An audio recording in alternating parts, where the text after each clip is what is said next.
Labdien, mīļie tavu virtuvi lasītāji un skatītāji! Mēs visi ēdam un gandrīz visi lasām horoskopus.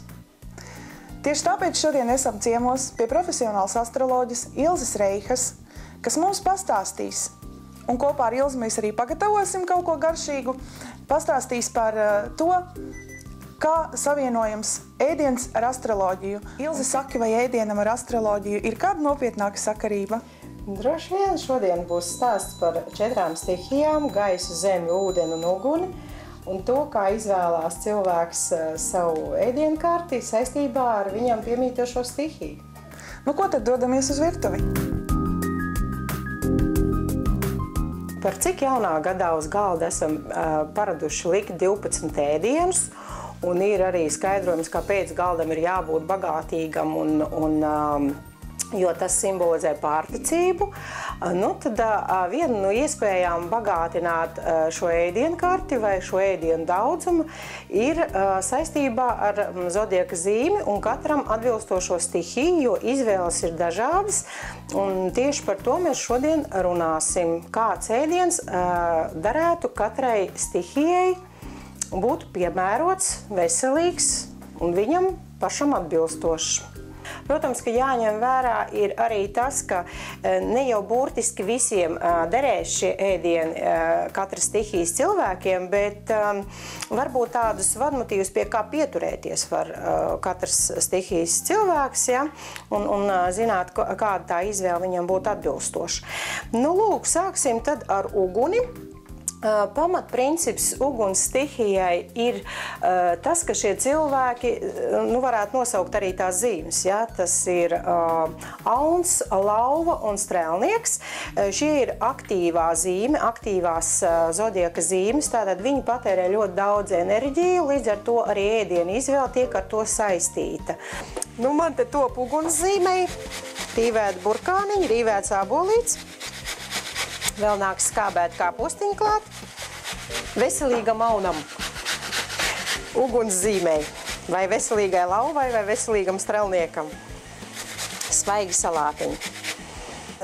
Ēdienam pārstrādājoties, rodās cilvēkam enerģija, līdz ar to ēdienam ir jābūt sātīgam, kas dod spēku, jo ir vajadzīgs gan radošais, gan fiziskais spēks cilvēkam, un tā ir pati galvenā iezīme uguns stihijām. Zemei, vērsim, jaunavai un mežāzim. Šīm 3 zīmēm varētu raksturot viņus ar vienkāršību izvēlē. Nepatīk varbūt kaut kas ļoti tāds salikts kopā tais ēdienos, bet viņi pieturās pie tādām pamatvērtībām vairāk, ja? Un līdz ar to arī garšai ēdienam ir jābūt tādam atpazīstamām, vienkāršām, piezemētām, jā, nevis tur kaut kāds, nezinu, kāds tur sameistarojums, ja. Un, protams, arī sātīgām, jo zemes zīmes ļoti bieži izvēlās gaļu pārsvarā, veģetārieši reti ir no zemes zīmēm, kaut gan. Ir tā, ka pašu horoskopos arī mēnesis zīme ir svarīga, jo mēnesis ir tas, kā tu jūties, un ja saule tev, piemēram, ir uguns stihijā, un mēnesis tev varbūt gaisa stihijā, tad tev ēdienu izvēle vairāk pat atbilst var gaisa stihijai, ja?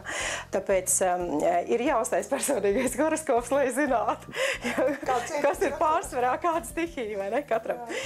Tātad es tagad gatavoju pildītās ruletītes zemes zīmei, tā būs augstā uzkoda.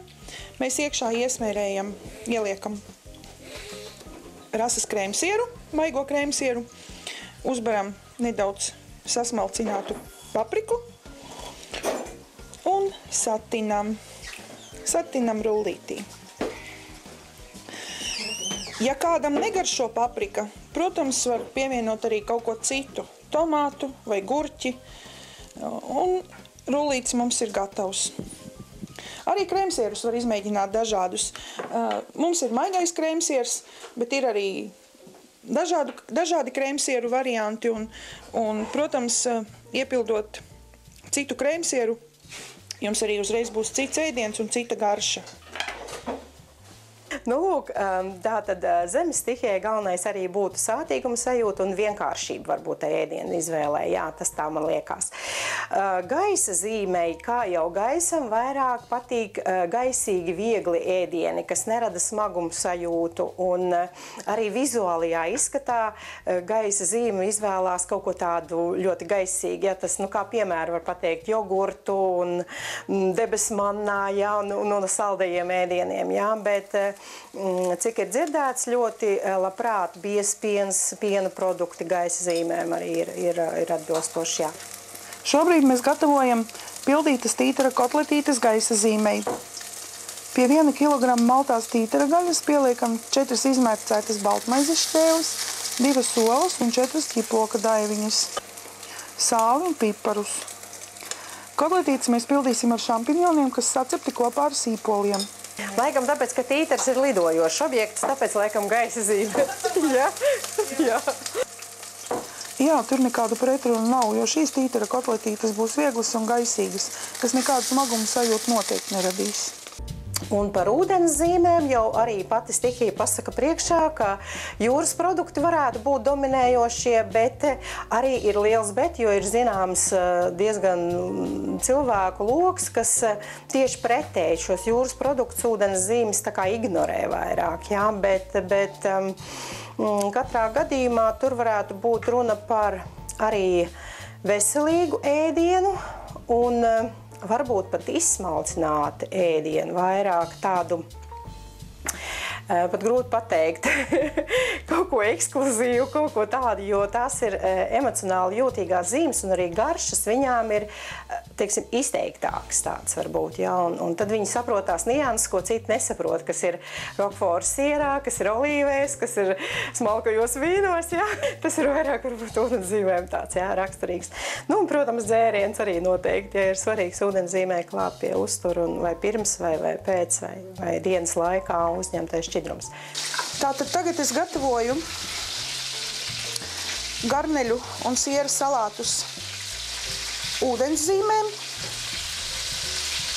Pamatā mums nāk garnelis, tad ir olas, konservēta kukurūza un rīvēts siers. To visu mēs liekām kārtām un starp kārtām klājam majonēzi. Majonēzi var gatavot arī paši, ja nevēlaties jau gatavu. Tavu virtuve portālā zem sadaļas mērces majonēzi var atrast arī gan tādu, kas paredzēta vegāniem, gan tādu, kas domāta veģetāriešiem.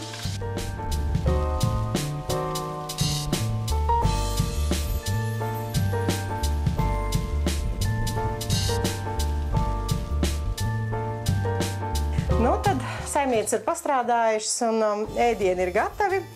Galds nelūst, bet tas ir tikai sākums.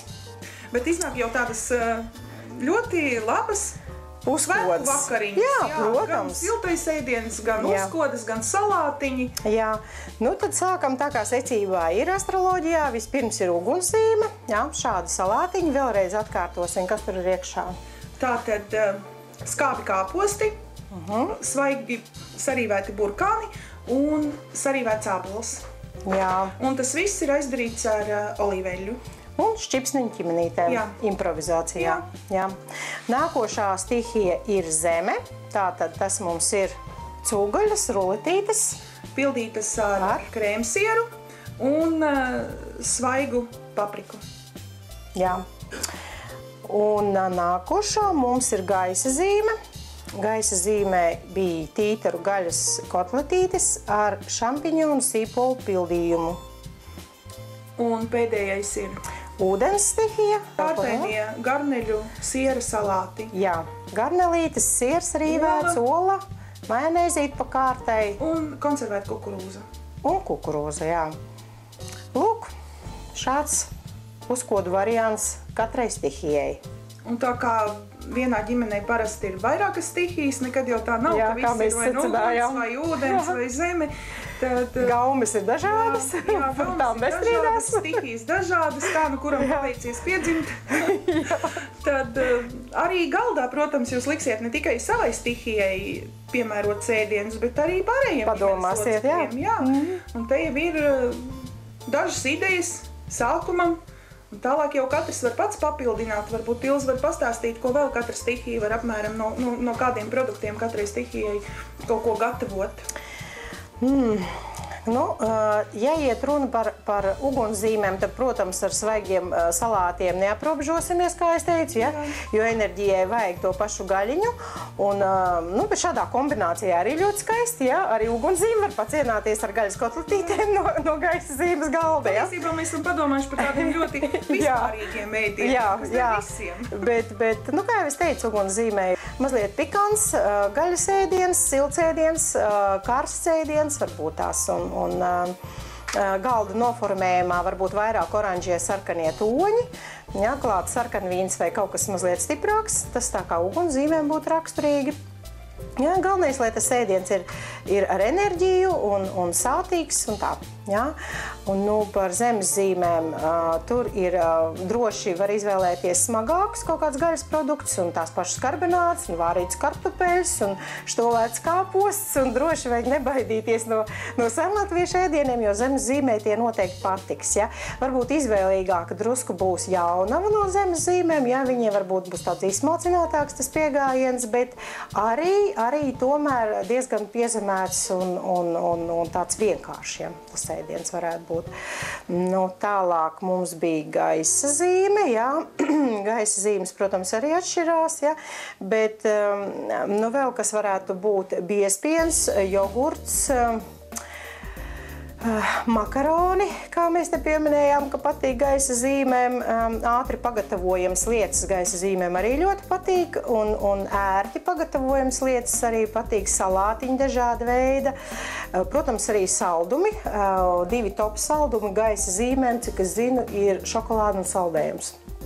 Ja, tālūk, un noformējumā varbūt vairāk var likt akcentu uz caurspīdīgu, tādu gaisīgu kaut ko, jā, tāds zīdi galdautiņi, varbūt kaut kāds gaišs krāsas salvetītes, dzeltenis varbūt kaut kur akcentā, ja. Un tā, jā, zemes zīmēm nepateicu par noformējumu, kas varētu arī būt. Tiksim, dabiskas linu salvetītes piestāvētu, viss, kas piestāv zemē kā tādai, ļoti dabīgs viss, ja, varētu būt arī zemes zīmes noformējumā. Viņiem varbūt tās nav tiks, kaut gan vērši zemes zīmes sievietes ļoti tam noformējumam, arī viņas ir talantīgas uz šo galdu noformēšanu, ja. Varētu tā būt. Un ūdens zīmē, izņemot zivs produktus, arī dažādi veidi salāti, siera produkts, diezgan dominējoši ir ūdens zīmēm. Tur var paeksperimentēt, kā jau es teicu, ar olīvēm, grieķu salātiem un tā tālāk dažādas tādas var, ja. Zupas, es pieļauju, ka varētu būt arī ūdens zīmēm diezgan atbilstoši, ja. Un noformējumā, protams, sveces un romantiskas noskaņas, jā. Un es domāju, daudz jau es nevienam klāt nav jāgatavo, jo jaunais gads tāpat kā Ziemassvētki ir laiks, kad noteikti liek galdā zīriņus, jā, pīparkūkas, mandarīnus, un tā jau tie 12 ēdieni savācas. Tieši tā. Var pieskaitīt klāt vēl maizīti un cukuriņu un sālīti, kam nesanāk tik daudz. Arī tā var. Un kādu saldo vēl pagatavot, ko mēs šoreiz nepagatavojām, bet mēs noteikti pagatavosim. Mēs labosimies. Nākošajos raidījumos un pastāstīsim arī vēl vairāk, pievērsīsimies gan vairāk astroloģijai, gan vairāk ēšanai un interesantām receptēm katrai horoskopa zīmē. Atsevišķi, jā, varbūt tās izcelsim katru zīmi. Sērīgais brīdis ir klāt. Mēs esam pulcējušies visi, katrs no savas stihijas, tā kā mēs būsim eksperti, vai šie ēdieni atbilst tam, kā mēs domājām, vai kaut kāds būs tā kā ieteikumi, vai kaut kādas pārdomas par šo tēmu. Zane ir no ugunsstihijas, Iveta ir no ugunsstihijas, es pārstāvu ūdeni, Dārtiņa pārstāvu gaisa, un Harijs pārstāv zemes stihiju, un operators ir ūdens stihija. Tā kā visas zīmes ir iekļautas. Un tad laimīgi jauno gadu! Veicam!